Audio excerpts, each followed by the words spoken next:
Descobri agora que o Milton é de esquerda. Senhores e senhoras, boa tarde.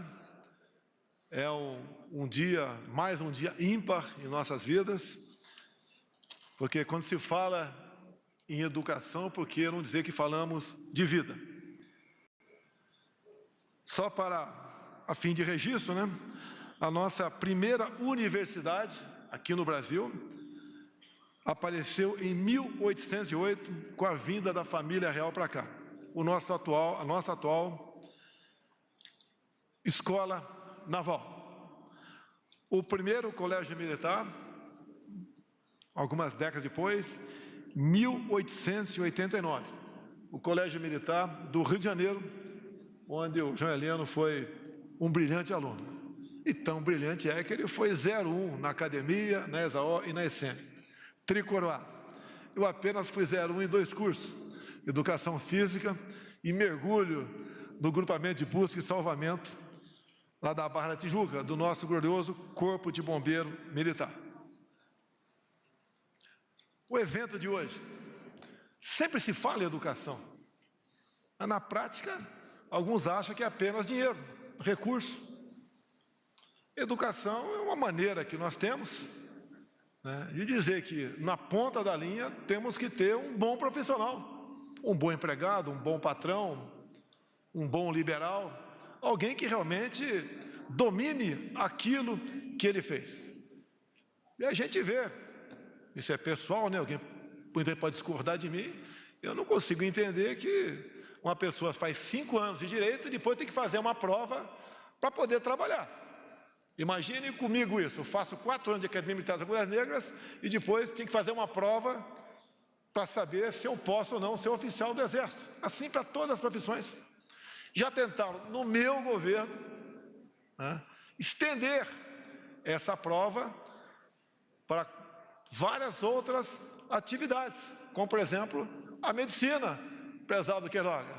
Um colega que, no começo do nosso mandato, além do protocolo do Fica em Casa, né, queria também, não só isso, bem como, quem é médico aqui deve ter acompanhado, queriam basicamente extinguir o Revalida no Brasil, pela forma como estava sendo proposto. Mas tudo bem. Durante a minha pré-campanha, e campanha também, eu falei de caso eleito, criaria um colégio militar em cada capital de estado que porventura não tivesse. Por exemplo, não tem aqui em Alagoas, do nosso presidente Collor de Mello. Também não tem aqui no Piauí, que ele falou que ia cobrar de mim. E eu disse, você faz parte do governo, né? Vamos correr atrás disso. A pandemia nos atrasou, não tivemos como implementar essas escolas, porque elas custam dinheiro. Conseguimos levar avante o nosso Colégio Militar de São Paulo, né? Basicamente ali no Campo de Marte. Já está em funcionamento desde fevereiro de 2020 e deverá ser inaugurado o ano que vem, meados do ano que vem. Então, São Paulo vai ter o seu colégio militar.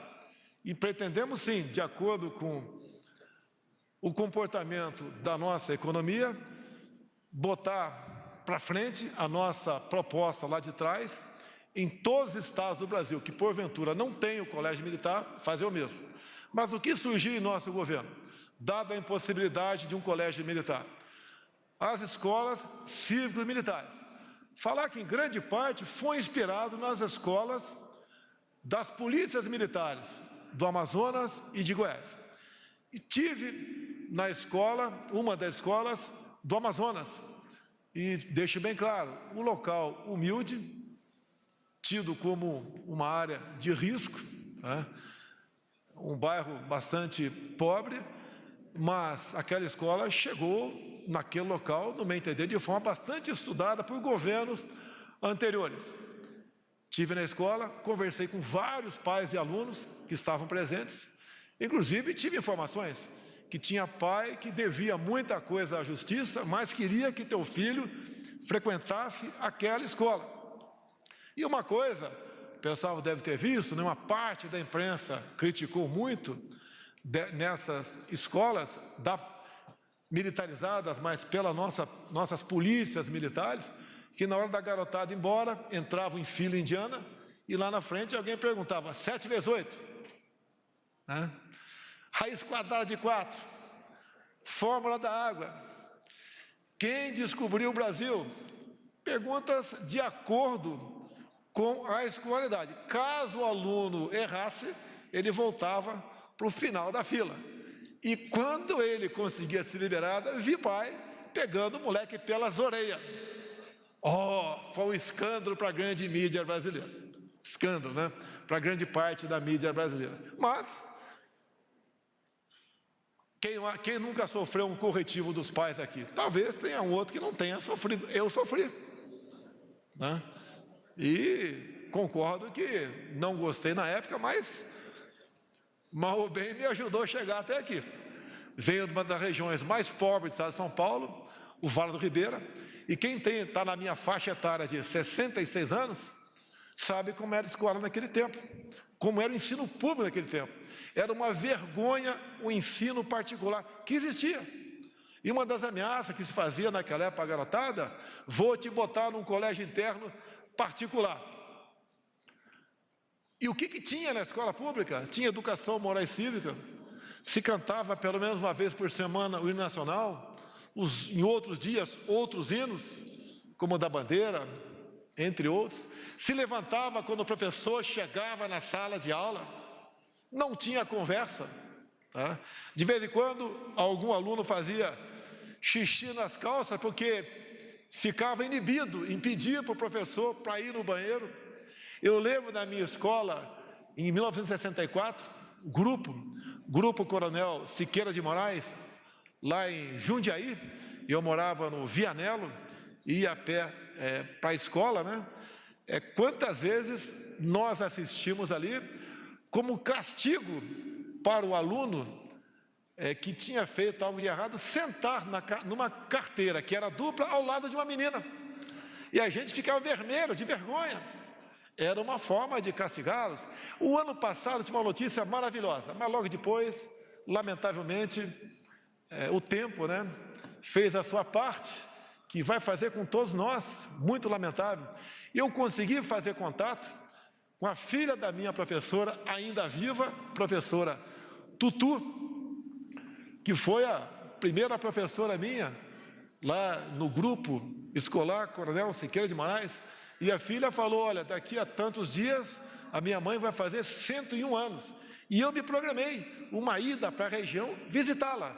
Apesar de ela estar bastante debilitada de saúde, né, seria um momento maravilhoso para mim, encontrar-me com a minha professora, a professora Tutu. Bem, lamentavelmente, algumas semanas depois, fui informado para sua filha do passamento da sua mãe. Logicamente que me entristeceu, porque eu queria aquele momento.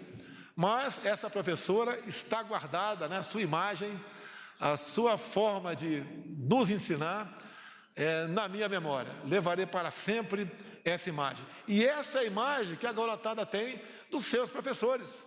E o que acontece de errado no Brasil nas últimas décadas, o que vem acontecendo de errado? Há um desvirtuamento, não por parte de todos os professores, mas por parte de alguns, uma militância imperando em sala de aula. Como é difícil a gente mexer na legislação que trata do ensino no Brasil, que eu fiquei 28 anos dentro do Congresso Nacional, mas os parlamentares têm que perseguir essa legislação. Olha as provas do Enem, como era há pouco tempo, questões aí que não tinham nada a ver com o nosso futuro. Estamos aos poucos mudando isso. Acusar a mim e ao ministro, né, ter interferido na prova do Enem. Se eu pudesse interferir, pode ter certeza, a prova estaria marcada para sempre, com questões objetivas de fato, não com questões ideológicas, como ainda vimos nessa prova. Até na imprensa saiu, né, que eu queria botar matéria da ditadura militar. Não vou discutir se foi ou não foi ditadura militar, mas eu queria botar assim uma questão lá, se pudesse. Quem foi o primeiro general que assumiu em 1964? Foi Castelo Branco. Em que data? Eu queria botar lá, duvido que a imprensa acertaria, né, se fosse fazer a prova. Foi 31 de março, 1º de abril, 2 de abril ou 15 de abril. Eu acho que o pessoal da imprensa, acho não, a maioria ia errar. Porque vão falar 31 de março. O que eu quero com isso? Não é discutir o período militar. É começar a história do zero. Foi dia 15 de abril. Depois de uma eleição de 11 de abril, onde o Castelo Branco foi votado pela Câmara e pelo Senado e foi escolhido o presidente da República, à luz da Constituição de 46 ou 47. 46, obrigado aí. É a história do Brasil. E olhem só, por volta de 2012, acredite se quiser, um projeto de decreto legislativo foi apresentado por um parlamentar de um partido de esquerda. Tá? E ali, o que visava esse decreto? Anular a sessão de 2 de abril de 64. Anular a sessão de 2 de abril de 64? Pelo amor de Deus, o que é isso? E o que foi essa sessão? Foi a sessão que tornou vago a cadeira de João Goulart. Isso é história. Não adianta A ou B, né, querer contar de forma diferente, é uma história. Bem, eu fui o único a falar contra naquele momento, né? Alguns poucos falaram, mas quem foi com mais ênfase foi eu. Contrário a essa proposta. E o que eu falei naquele momento? Stalin apagava fotos. O Congresso está apagando fatos. E fui correndo na biblioteca e peguei uma cópia do Diário do Congresso de 2 de abril de 64 e tem até hoje comigo. Então a história não está apagada, graças a mim. Isso a garotada tem que saber. O que aconteceu depois é outra história. Não tem governo 100% certo, que acerta tudo. Eu sou mais acusado de desfeitos do que todos os governos dos últimos 100 anos. Eu espero que aprovamos o Mudrovic lá para aquele conselho lá, para a Corte Interamericana de Direitos Humanos, né? Que uma vez passando por ele, se arquiva isso daí. Tá? É um absurdo isso daí. O que a gente quer com isso tudo, com essas novas escolas aí que surgiram há pouco tempo? Como estive lá em Bagé, do prefeito Lara, que foi a primeira escola cívico-militar. Nós queremos a molecada aprendendo de verdade. Nas escolas da PM, de Goiás e do Amazonas, a molecada está lá na frente nas notas, né? Lá na frente das notas. Você lembra de um programa da TV Globo, que tinha um nome aí, soletrando? Quem ganhava, quem ia para a final, eram alunos de colégios militares. E daí, obviamente, né, rapidamente a TV Globo acabou com esse programa, porque nós éramos uma referência. O que nós queremos com as escolas cívico-militares? Mostrar para todos os pais que onde há hierarquia, disciplina, respeito, amor à pátria, dedicação, tá? A garotada tem como aprender e ser alguém lá na frente. O que nós pais mais queremos? Que nossos filhos sejam melhores do que nós. É isso, é o maior recompensa que nós podemos ter. E nós queremos isso com essa proposta. Para suprir, então, a dificuldade de criarmos colégios militares, apareceu a figura das escolas cívico-militares. Agradeço a todos os servidores do Ministério da Educação que trabalharam nesse projeto, que estão levando avante essa proposta. Hoje certificamos aqui 43 escolas e o ano que vem a meta é implementar mais 216 escolas cívico-militares. E concluindo, eu sempre falei aqui de Israel. Olha que Israel não tem, veja o que eles são. Veja que o Brasil tem o que nós não somos. Também agora mais um exemplo. Passei pelo Bahrein. É um país de 25 quilômetros por 30. Muitos municípios do Brasil têm uma área maior do que essa. Israel é menor que o menor estado brasileiro, que é Sergipe. E Bahrein, o que Bahrein tem? Pouca coisa de recurso, quase nada. Até num espaço desse tamanho, né, se exauria rapidamente os seus recursos. Começaram a investir há poucas décadas em educação. Educação é coisa séria. não é lugar de se fazer militância política.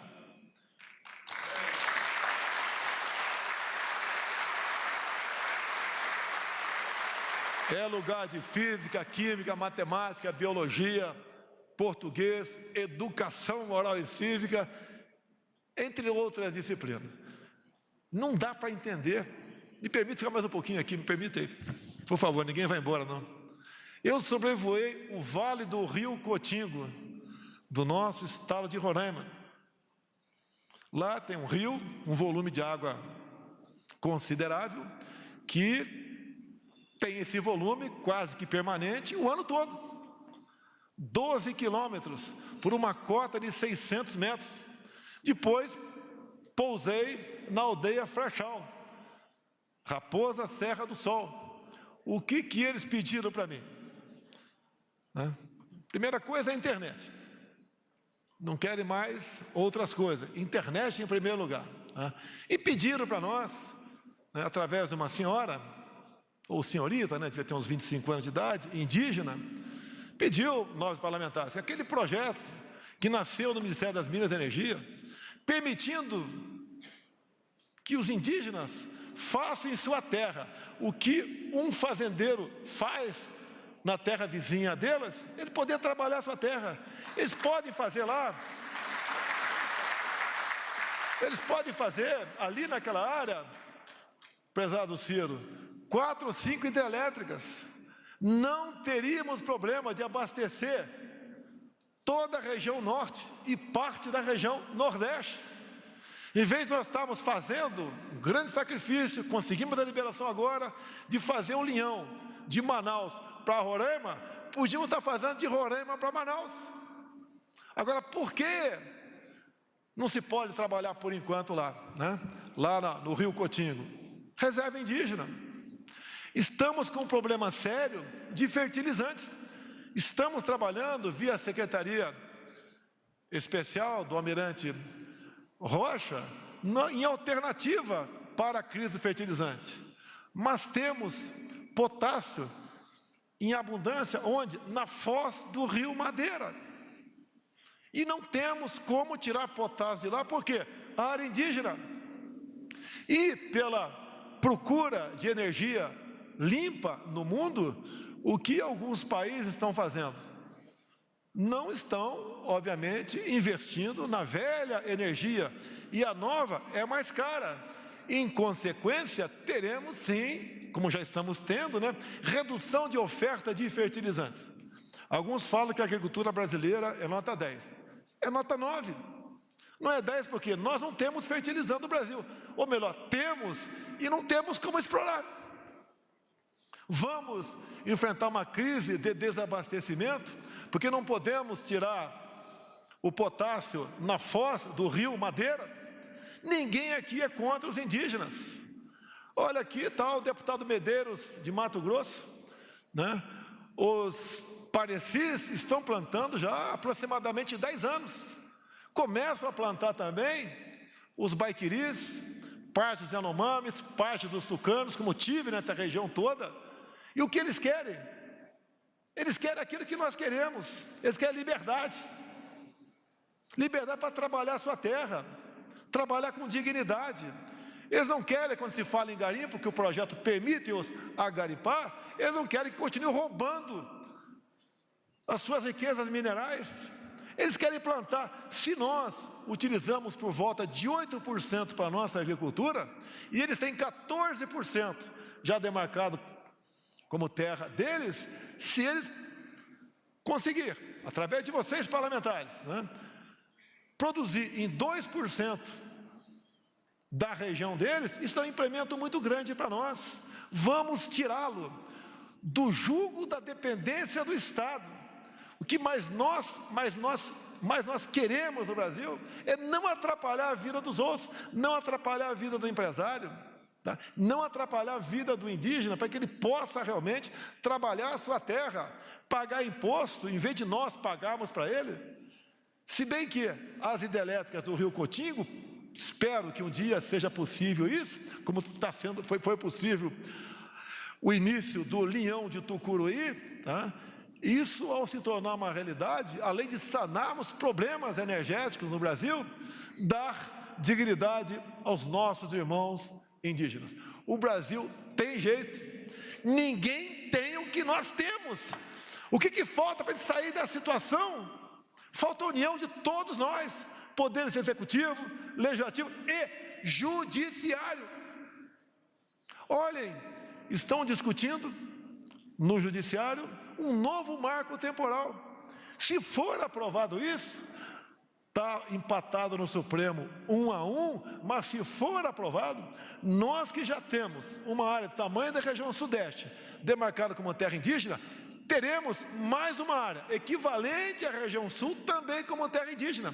E pela localização geográfica dessas novas áreas, teremos uma área do tamanho de São Paulo e Rio, também inviabilizados por essa localização geográfica. Olha o risco que nós estamos correndo com essa votação no Supremo Tribunal Federal. Palpite como cidadão, com todo respeito ao Supremo Tribunal Federal. Era uma proposta para nem entrar em pauta. Ou se entrar em pauta, né, ser, hoje em dia, 9-1, pela sua rejeição. Eu vejo aqui os estados de vocês, aqui no Centro-Oeste, Mato Grosso do Sul, Goiás, vai lá para o nosso Paraná do Lupion. Como é que vão ficar esses estados com esse novo marco temporal? O que é democracia? Qual o espírito que nós temos aqui para nos unirmos no Brasil? Ninguém tem o que nós temos, ninguém. Essa união não é difícil. É que eu falo para a imprensa de vez em quando, que me critica, né, todo dia. Ah, não está dando recurso. Olha, se o Brasil deslanchar na economia, você não precisa de recurso público. Não precisa de um presidente gastando bilhões por ano para que vocês se calem ou falem algo de verdade, além da data do jornal. É isso que nós queremos. A imprensa é extremamente importante. Por pior que seja, é importante. Se bem que tem um cara aí que quer regulamentar a mídia, né? E te vê a cara de pau do cara falando, ó, tem que ser com responsabilidade. Pelo amor de Deus, para onde nós vamos? Tem milhares de pessoas melhores que eu pelo Brasil, mas no self-service que está aí, self-service, tá? Deve ter uns 12 candidatos, só tem que escolher. Outro dia eu falei, né, que é um self-service onde tem uns 8 produtos estragados. Levei uma reprimenda do presidente aí da Associação de Bares, Restaurantes, etc, etc. Poxa, tem que medir palavra para tudo. Eu me amarro em comer num pé sujo. Quanto mais gordurosa a comida, para mim, melhor.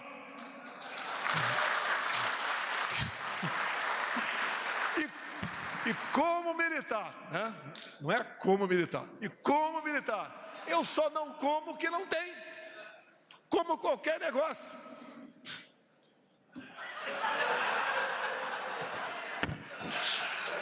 O meu estômago está sempre roncando, deixar bem claro.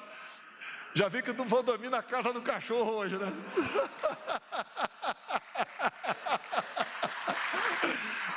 Pessoal, para quem acredita em Deus aí, né? Deus foi maravilhoso conosco. Fantástico. Não podemos reclamar de nada. Por vezes, estamos aí pisando em ouro e pedindo esmola. Hoje, com o presidente do Paraguai, com o nosso secretário da Pesca, Jorge Seife, fez mais uma explanação para ele e demos mais um passo.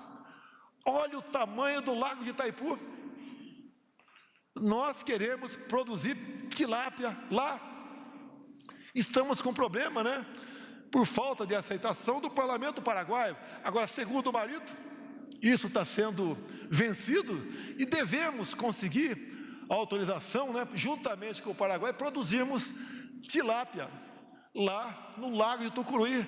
Vai aumentar para nós 40% o volume de pescado no Brasil. Como é que se pode falar em passar fome nesse país? Meu Deus do céu. E do lado do Paraguai, vai aumentar em 40 vezes a produção de pescado deles. Ninguém pode falar em passar fome no Brasil com esse potencial que nós temos. De quem é a culpa? É nossa, é minha, é do legislativo, é judiciário. Somos nós, autoridades, que devemos viabilizar a exploração daquilo que nós temos. Ninguém no mundo tem o que nós temos, ninguém. Falta muito pouco para nós sermos uma enorme nação. E passa pela educação. Não escolhi o Milton pela sua formação religiosa, mas ele é um pastor. Quem podia imaginar um pastor no MEC?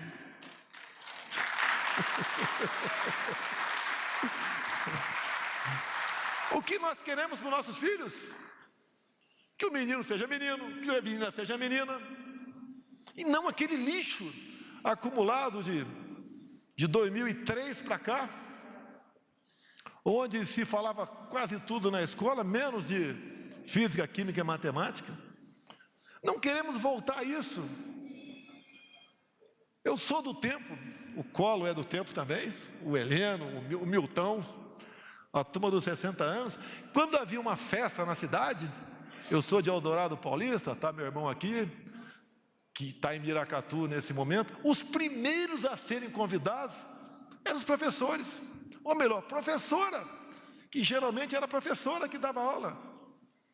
Hoje em dia, os professores não são tão lembrados assim. Dá para mudar? Dá. Temos como mudar? Temos, e falta muito pouco. A maioria da Câmara, do Senado, são pessoas que pensam exatamente como nós. Vamos mudar, pessoal. Vamos fazer desse país uma grande nação. Não vamos continuar vivendo com a sombra de um outro país tomar conta da nossa pátria. Ninguém está de olho em país pobre. Entrar na Venezuela. Tem 2 países outros dentro da Venezuela. Um país que integra a OPEP, que é riquíssimo em ouro. O salário mínimo está na casa de $5. Recebemos algumas centenas por dia de pessoas fugindo da Venezuela, fugindo daquele regime. Estive lá. Eu estive lá. Nos abrigos, entrando nas casas feitas, e vigiadas pelo nosso exército brasileiro, pelo nosso, que é meu e de vocês. A maioria, em torno de 80% das pessoas da nossa são mulheres, são crianças. Muitas vieram fugindo daquele regime, se prostituindo ao longo do caminho para sobreviver, sendo mineiradas. Um país riquíssimo como a Venezuela. Quem podia esperar, nos anos 90, que a Venezuela seria o que é hoje? Ninguém podia esperar. Olhem para o Brasil. O Brasil é um país riquíssimo. Se nós aqui entrarmos em crise, se um de nós, a autoridade, na qual, me desculpe, eu sou uma das maiores autoridades do momento, fizer algo de errado, o caos pode se instalar no Brasil. Alguns querem que eu tome certas decisões. A gente pensa no after day. Você tem que ter responsabilidade, não só nas palavras, bem como usando a sua caneta. Nós não podemos criar um caos no Brasil. Está cheio de urubu aí fora, de olho na gente. Ou melhor, pouquíssimos urubus, de olho na gente. E se nós experimentarmos uma situação dessa de caos, como a Venezuela experimentou, a chance de se restabelecer a normalidade é próximo de 0. Peçamos a Deus que nos ilumine a todos e que abençoe o nosso Brasil. Muito obrigado.